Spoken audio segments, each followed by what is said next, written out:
Hey everyone, and welcome to the live recap of Friday Night SmackDown for February 21st, 2020. Shout out to everyone watching, whether it's live or on demand. I appreciate your viewership and support. Let's go ahead and get started with this recap. This was the final episode of SmackDown leading into next Thursday's Super Showdown pay-per-view. By the way, quick plug, this Sunday, 5 p.m. Eastern, 2 p.m. Pacific, the No DQ predictions for Super Showdown and AEW Revolution. Check that out. Set your calendars. 5 p.m. Eastern, 2 p.m. Pacific, this coming Sunday. Now, we had the Goldberg video package to hype up his first appearance live in the arena on SmackDown because, of course, his previous appearance was via satellite. We had the Usos come out for a promo, talked about how they were not there last week, but this week they're there. They got the juice. Us has the juice, and there's going to be a super kick party. I wonder what the Young Bucks think about that. They asked about the 8-man tag team match. Who's going to be their partner? Who? Of course, it was the New Day coming out with the pancakes, all that good stuff.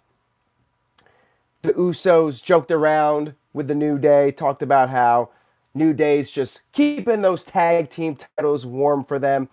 New Day put them over, referred to them as the 6-time tag team champions, but then added that New Day, they're 7-time tag team champions, thus they are better than the Usos. The Miz and John Morrison came out, got on the mic. The Miz said the one thing the Miz and Morrison need, they need their own catchphrase. Usos have the Uso Penitentiary. New Day has the New Day Rocks chant. Miz and Morrison need something. So the Miz proposed Miz and Morrison. Hey, hey, ho, ho. I wonder if this is going to catch on. Maybe not until WrestleMania weekend, but I could see this one actually catching on with fans. Morrison said they're the greatest tag team of the 21st century and be jealous. Psycho Jet Black with a $2 super chat says, when are you going to shave? When my cold is completely gone, which could be a while. This is a cold beard right now. When I'm feeling sick, under the weather, shaving is the last thing on my mind. And I'm just going to not worry about it right now. So there's your answer. Thank you for the super chat, though. Let's move on here. We had the tag team match. Rudolph, Dolph Ziggler, and Bobby Roode teaming up with Miz and Morrison against New Day and the Usos. Triple teaming attacks when the referee's back was turned on Kofi. Eventually, Big E got the hot tag. Lots of back and forth with everybody. Usos tag back in, and we had a super kick as the finish. Bobby Roode got pinned with a super kick. Not sure what that says about Bobby Roode when the super kick hasn't really been an effective finisher in who knows how long, and he actually got beat with this. I should also note that during the match, we had a video glitch, and we had one later on during Mandy Rose's segment. Just a quick 3-second little graphic appear on the screen that was supposed to look like a glitch. Very Chris Jericho Save Us 2008-ish. What is it? I've had one person suggest it's Ali, which honestly sounds a bit underwhelming personally. I would like to see it be some new debuting superstar or something like that. Mike D mentions Killer Cross, which would be pretty cool, but I don't know. I could see it being Ali at this point. It sure seems like it's going to be something big, which of course leads me to think it's going to be a letdown. Very well could be Ali. But what do you guys think in the chat room? Other than Killer Cross or Ali, who else could it be? We had Drew Gulak backstage with Daniel Bryan. And Gulak talked about how Bryan has some holes in his game. And no, Psycho Jet Black, it is not Riff Aronson, I can promise you that. Heath Slater came in, got in Daniel Bryan's face, talked about how Bryan made his kids cry, and Heath Slater said he wasn't ready last week when Bryan basically squashed him like a grape. Bryan accepted a rematch with Heath Slater, and that was that. Let's see, regarding the glitch video, who it could possibly be. Hamp Connell says Steve Blackman. Jared says EC3. Christopher May says Jeff Hardy. Interesting. Tic Tat Tat says Ken Shamrock. And Psycho Jet Black says it's Virtue. Could be Virtue, but I think Virtue would be a little bit more straightforward. Virtue doesn't like to hide behind gimmicks. He wants to just go and be himself. So, maybe not Virtue. Mike D says CM Punk. Highly unlikely in all likelihood, but I would definitely give something away. I would give away a t-shirt if it was CM Punk. Remember, let's not forget, I'm giving away 5 t-shirts if Ricochet wins the WWE title from Brock Lesnar at the pay-per-view. So we'll see what happens with that. We had a recap of the drama between Otis and Mandy Rose. Tucker was backstage talking to Mandy, talking about how she hurt his boy, and he wanted to know why did she text him saying she was running late. And she was like, what text? The plot thickens. After Tucker left, Sonya and Mandy talked, and Mandy admitted she did like the date with Dolph Ziggler, but she really wanted to go out on a date with Otis. So shenanigans going on here. We had Renee Young interview Lacey Evans in a backstage interview segment. They talked about the Royal Rumble loss. Lacey said, yes, it was a hard pill to swallow, losing to a bully, but she is going to keep fighting until the mission is accomplished, which is getting another opportunity at Bayley. And she said that she will do whatever it takes to win at Elimination Chamber. And she admitted that, yes, at one time, she herself was a bully. But she realized when she came to SmackDown that she needed to change her ways. Pretty good promo here from Lacey Evans. Still don't think there's really any chance of her winning. Although, based on what happened later on in the show, maybe, just maybe, she will get another opportunity. We'll have to wait and see. I'll talk more about that here in a few minutes. We had a Symphony of Destruction match, which was basically a Falls Count Anywhere match with musical instruments at ringside. We had Braun Strowman and Elias teaming up against Shinsuke Nakamura and Cesaro. We had the usual song from Elias about the match, and then he introduced Braun. Braun came out with his stand-up bass that you might remember from a year or two ago when Strowman and Elias were feuding, and that was when the first Symphony of Destruction match took place. This was the second one. Power Packers 90 with a $2 super chat. Thank you for that, Power Packers. He says, remember Sami Callihan was a hacker gimmick in WWE? I do not think it's Sami Callihan. Highly unlikely. I'm pretty sure he's under contract to Impact, and I really don't think WWE would bring him in like that anyways. And I did want to mention that Sami Zayn had his ukulele, which he did use in the match, and Corey Graves was like, it doesn't matter about the size, it matters how you use it. This was a really fun match. I enjoyed it. It was very entertaining. Cesaro got a drum smash through his head. And Sammy tried to use the ukulele, easy for me to say, on Strowman, and of course Strowman no-sold it. So Sami Zayn did not use his instrument very well. He didn't perform. His performance was not up to par. After the commercial break, Cesaro busted out the cowbell again. SmackDown gets an automatic boost in the letter grade for the cowbell. Cesaro with a cowbell every week, I could really get into that. I would be very happy.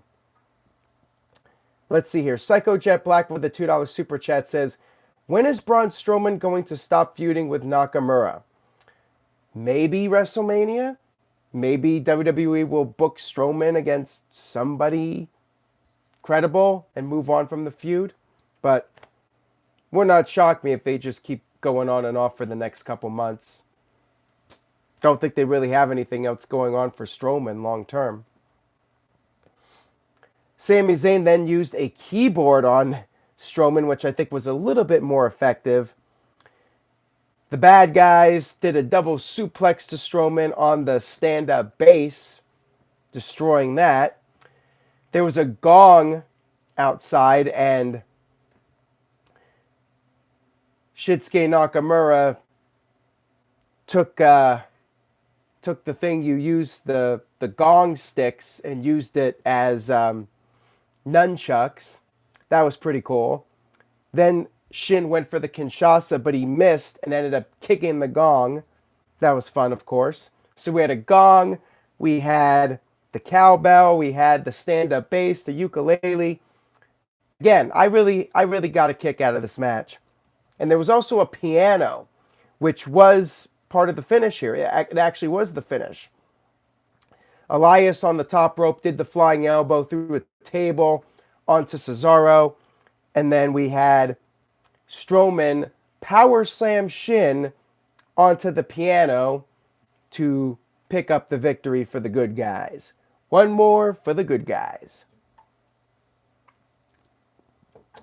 Hoof-hearted with a $2 super chat says, they'll stop when Roman Reigns stops feuding with Corbin.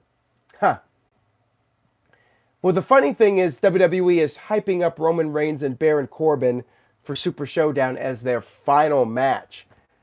But we have Elimination Chamber coming up, and you know Roman Reigns is going to be in it, and most likely Corbin's going to be in it.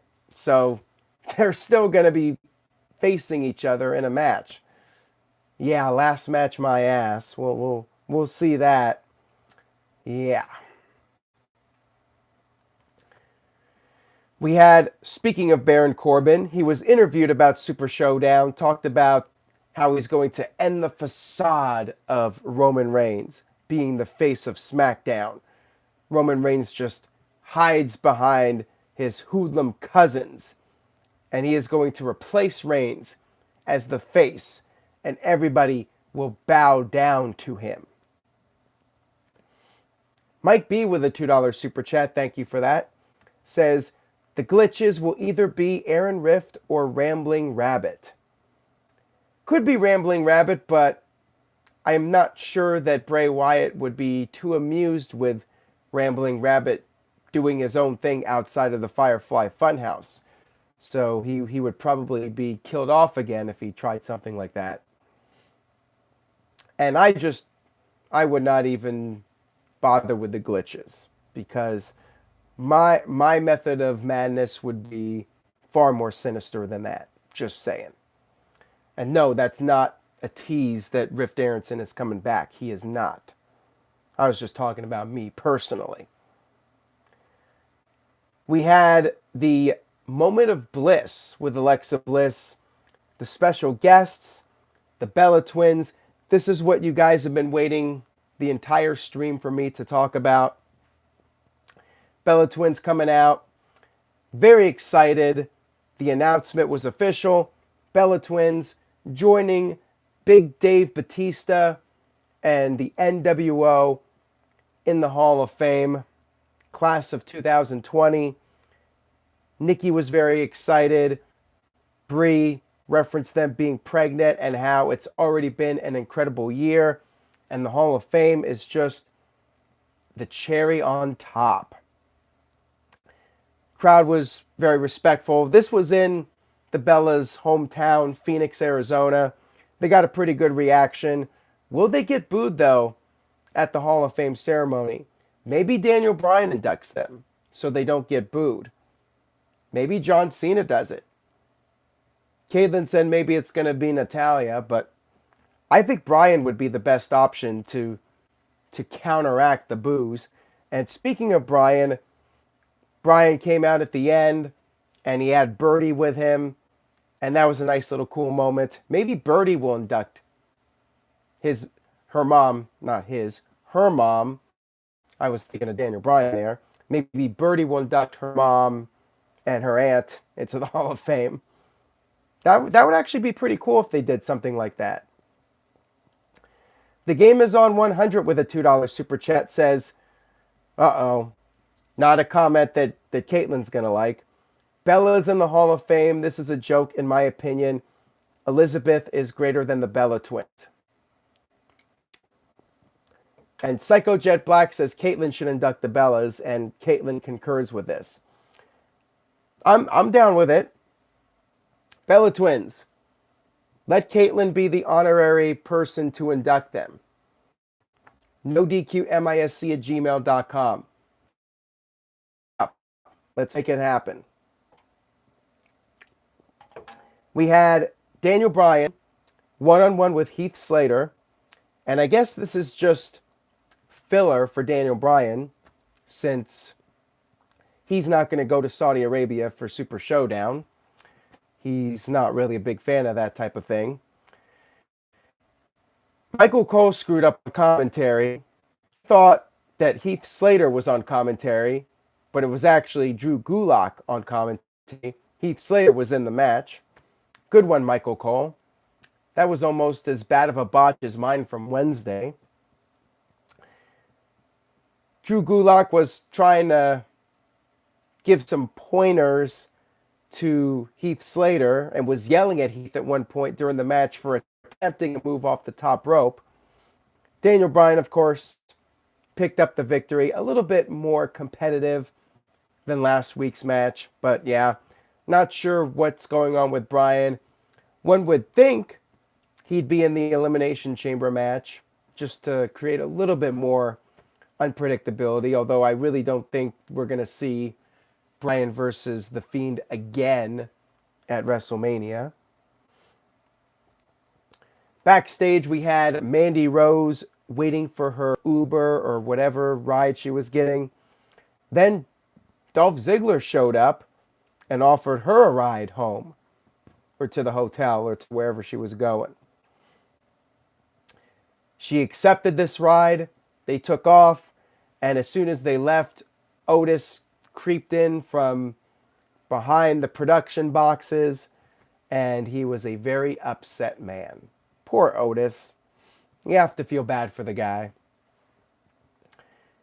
We had a Sheamus promo, one of those promos where he's in the dark room.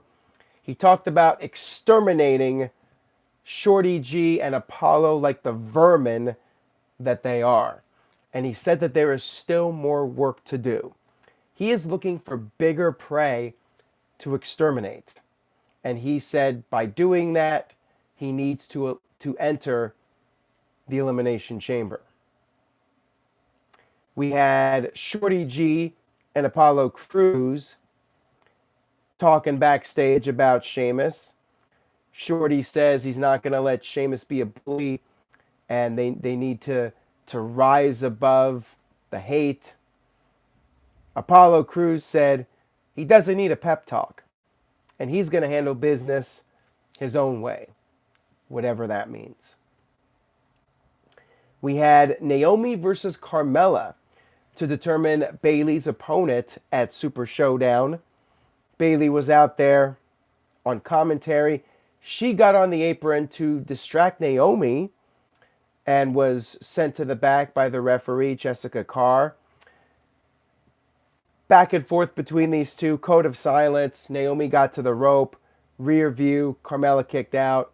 But then in the end, it was Naomi's split-legged moonsault, which picked up the victory, and that means it will be Naomi versus Bayley at Super Showdown, not WrestleMania, which has been the rumored match. Maybe we will get Sasha Banks versus Bayley. No Sasha on this show, by the way, despite rumors that she would be part of the show. And then we had our final segment of the evening, which was Goldberg, old Whisker Biscuit himself, coming out in front of the live crowd this time. He said it's good to be back. He's going to take his sweet time and enjoy the moment. He said he's ready for The Fiend, and then all of a sudden, Firefly Funhouse hits. Bray Wyatt introduced Goldberg to all of his little guys, his puppets, Rambling Rabbit, Husky the Pig, and so forth. Goldberg said he's not playing any stupid games. He's going to take the Universal title. Bray then added that there's somebody else who is just dying to meet him. Lights went out, came back on. Goldberg knew what was up. He's like, Fiend, you're right behind me. He turned around. There was a standoff, and then Goldberg hit the spear on the Fiend, took him down, waited for him to get up, got in the corner, was waiting for the second one. Fiend started to get up, and then lights go out again. They come back on, no Fiend. He is completely gone. Goldberg is standing there. We have the Fiend laugh track in the arena, and Goldberg's music started playing. He was sweating from that one spear, which is a bit concerning for Super Showdown. I mean, he did one move, and he was drenched in sweat. So, yeah, we all know how hot it can get in Saudi Arabia and what happened last time. Yeah. Hopefully they got a lot of smoke and mirrors for this one. That's all I got to say. Grant Midnight Black Peoples with a $2 super chat. Thank you for that. Says, did they announce the British Bulldog for the Hall of Fame? No, they did not. That's rumored, but not confirmed at this time. Unfortunately, it was not WrestleVotes that reported the British Bulldog, because WrestleVotes has been pretty accurate with the Hall of Fame names that end up being inducted, with the Hall of Fame news. WrestleVotes also reported Jushin Thunder Liger, so looks like we're getting that. And I mean, I would suspect the Bulldog is a very likely candidate this year. I mean, he's been rumored for a while, so it would not surprise me at all. And fans have been campaigning it for years. But right now, officially, it's Batista, NWO, and the Bella Twins. Mike D with a $5 super chat. Thank you for that, Mike D. He says, Samoa Joe got another concussion filming a commercial. Guy cannot catch a break. Yeah, apparently he hit his head. They were doing some kind of table spot, and he hit his head and gave himself another concussion just a couple weeks after that previous one on Raw. Not looking too good for Joe. I wonder if he's going to be able to come back from this one. It's a real shame. Joe was a guy I felt could have been a real major player in WWE. And we saw that match with Brock Lesnar. He went in there toe-to-toe with Brock and had credibility. Not many people can say that. But unfortunately, age, I think, is catching up with him. He's 40 years old now. I think he's 40. And he's been getting hurt a lot, and it's hard for WWE to invest in him when he keeps getting hurt. So at some point they're going to say, Joe, maybe it's time to wrap it up and call it a career. Get him back. At least Joe can do the commentary, so he's got that to fall back on. But yeah, just really sucks that he keeps getting hurt, and he might miss WrestleMania again. He did make WrestleMania last year, but remember, he missed WrestleMania because of an injury a couple years back. Kayfabe Candy Ass says he's going to be 41 next month. So yeah, Joe's definitely getting up there. Psycho Jet Black says Samoa Joe is this generation's Taz. All right, guys, so let's go ahead and do the letter grade for SmackDown. I thought it was a good show. Really solid SmackDown. Good wrestling. Really enjoyed that match with the musical instruments. I like the Goldberg Fiend stuff. Goldberg gets to spear Fiend and Fiend retreats. Good change of pace from the Fiend beating down the guy he's facing. So I'm going to give it a solid B. I liked SmackDown. Caitlin, of course, gives it an A+. You guys know why. People's WWE channel with a C+. Mike B with an A-. Calvin Bowman, also a Bella's lover, apparently, with an A+. Kev Dog with a B. Game is on 100 with a B. CC Drink with a B. Don Bowen with a B. Nelson Moreno with a B. And Bruce says an A for the ending. Macho Madness with an F, and he's spamming it, so I guess he just doesn't like SmackDown. Christopher Willis says, did not watch SmackDown, I'm just here to listen to Aaron Riff do his review. Thank you very much for that, Christopher. I do appreciate it. Ken Terminated by Google with a $5 super chat again about Davey Boy Smith. He says, if Davey goes into the Hall of Fame, it would be a little sad that Dynamite isn't going in. I guess Dynamite abusing his ex-wife is like a certain 2007 tragedy. I've seen some people mention that, and yeah, Dynamite Kid was an amazing athlete, but unfortunately his personal life was not something all that desirable, and yeah, he didn't have that longevity because he got out of the business, pretty soon after he reached his peak in wrestling, which would be around the time the British Bulldogs really got going as a team. Davey Boy had more longevity because not only did he have that run as a tag team with Dynamite Kid, but also he had that run as the Intercontinental Champion, beating Bret Hart at Wembley Stadium, coming back later, feuding with Shawn Michaels in main events. So Bulldog did a lot in his WWE career. So I totally get Davey going in by himself. It is a shame, though, about Dynamite that things went down the way they did with him. And another $5 super chat here. Thank you for that. From DJ Whitey. What's up, Aaron? Are you going to watch Tyson Fury get his ass handed to him tomorrow on pay-per-view? Give us your thoughts if you don't mind. Honestly, don't care. Not going to watch it. I'm almost hoping that Tyson... is it better or worse for Tyson to win? Because I think if he loses, then maybe he decides to try out wrestling. Although, if he loses, maybe WWE feels he doesn't have as much value. So, I'm not sure if I should root for him to win or lose.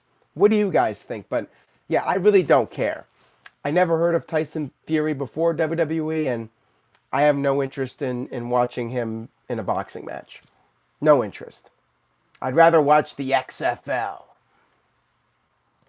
And that I've already given up on as well. Psycho Jet Black with a $2 super chat says, when will Paul Heyman join the WWE Hall of Fame? Good question there. I think it just comes down to timing and when WWE feels it would be a good idea to do it. Like, if WWE was going to do WrestleMania in the Northeast, which is unlikely because they don't want to do it in a cold weather city. Philadelphia, like if they did WrestleMania in Philadelphia, that would be a perfect opportunity. There's really no rush to do it. Do it whenever. Maybe they'll do it a year when they're short on people, or Vince is just like, let's induct Heyman. Maybe if there's a special ECW project they're working on and they want to promote it. they'll put Heyman in the Hall of Fame to promote that project. So yeah, just depends on the timing, I think. But yeah, it's pretty much inevitable that he'll go into the Hall of Fame. Don't know about Lex Luger. Macho Madness wants to know about Luger. Vader, again, could be any time. Just a real shame they didn't do it when he was alive, and we've talked about this many times. Nelson with a $2 super chat. Thank you for that, Nelson. Other than Y2J, who is your favorite AEW star? Well, can't go wrong with Kenny Omega. He's been doing great stuff. Moxley, probably Moxley. To me, he's really been doing some of his best work ever in his entire career. I mean, with Kenny Omega, one could say he really hasn't lived up to what he's capable of doing, what we've seen in New Japan. I mean, his biggest moment was probably the match with Moxley, the unsanctioned match. But yeah, I would say Moxley at this point is probably the hottest act in AEW right now, other than Jericho. Thank you for the super chat, though. I like that. Good question. And Cody. Thank you, Michael Wayne, for bringing up Cody. Cody's been doing phenomenal stuff. You know, his promos, that moonsault, everything Cody's doing is fire. Cody is building a great legacy for himself. Ken Terminated by Google with a $5 super chat. Thank you for that, Ken. He says, I am not a JBL fan, but I am happy for him if he goes into the Hall of Fame. The APA is one of my favorite tandems of the Attitude Era. If Coco can go in, anybody can go in. JBL was the longest reigning SmackDown champion. I was never the biggest JBL fan. To me, he really wasn't worthy of that top spot. Good promo. Gimmick was pretty good when he did it, but man, I feel like that guy got his push because of loyalty, which is cool. You know, JBL was a team player. He worked hard for WWE, and I think Vince decided to reward him with that big push in 2004. But I always thought JBL was a good promo in a sea of great promos, good wrestler in a sea of great wrestlers. So to me, JBL was never really great. Good, well-rounded, but never saw him as like one of the all-time greats in any category. So yeah, very solid. But is he Hall of Fame worthy? Depends on the criteria. I suppose based off of other people that have been inducted, Coco Beware, Bushwhackers, yeah, he's Hall of Fame worthy.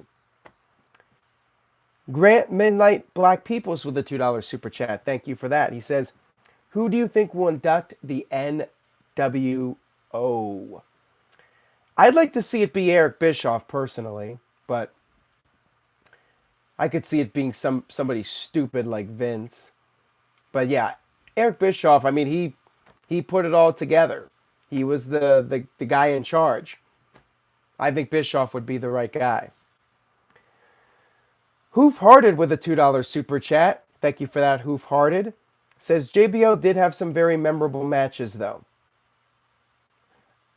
I'll name one. I was thinking to myself, what memorable matches did he have? I actually really enjoyed the Judgment Day match he had with John Cena. I watched that one a few years back, and that one impressed me. The WrestleMania match, though, to me was really boring. For WrestleMania, that was like a SmackDown, just some run-of-the-mill SmackDown TV match. But the Judgment Day match they had was really good. And people talk about the Eddie Guerrero match. To me, what made that match memorable was Eddie getting busted open and just bleeding profusely. So the blood really helped that. The blood is what made that match, not JBL. And the match where JBL won the title was all right, but yeah, I would say the Cena match from Judgment Day 05 was his best match. Other than that, I really don't remember too many JBL matches, to be totally honest with you guys. All right, on that note, I will go ahead and wrap up this video. Thank you all so much for watching. If you enjoyed the video, please share it, tell a friend.